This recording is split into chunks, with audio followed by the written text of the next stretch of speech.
ہم کو ہمارے نبی کتنے پیارے ہیں، ہم کو ہمارے رسول کتنے پیارے ہیں، ہمارے نبی کی محبت ہم سے کتنی تھی معلوم ہے؟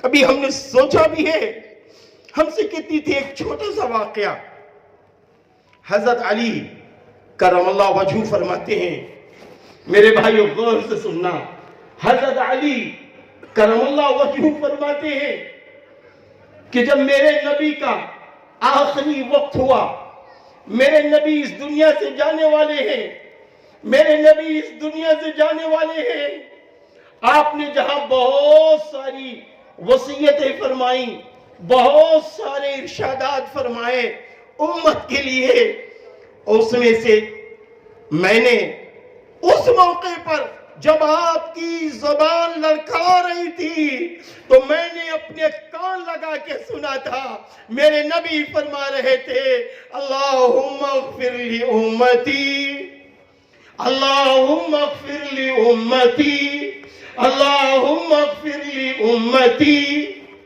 اے اللہ میری امت کی مغفرت فرما، اے اللہ میری امت کی مغفرت فرما، اے اللہ میری امت کی مغفرت فرما۔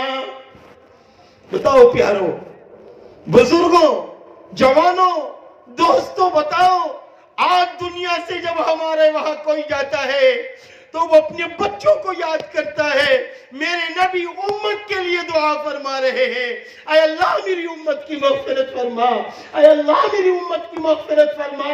اور آج ہمارا حال یہ ہے، اپنے نبی کی آنکھوں کو تکلیف پہنچا رہے ہیں نماز چھوڑ کر،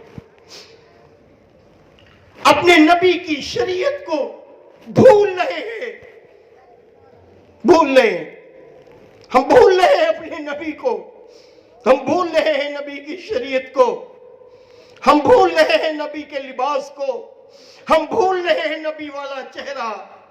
کہاں گیا وہ چہرہ؟ آج دوسروں کا ماڈل اپنا کر بازار میں فخر سے گھومنے والوں، مسلمانوں، کیا میرے محبوب نبی کا چہرہ، اگر میرے محبوب نبی کا ماڈل آپ اختیار کر کے بازار میں گھومو تو کتنا اچھا لگے گا؟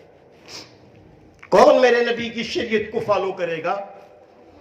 کون میرے محبوب کی چاہت کو فالو کرے گا؟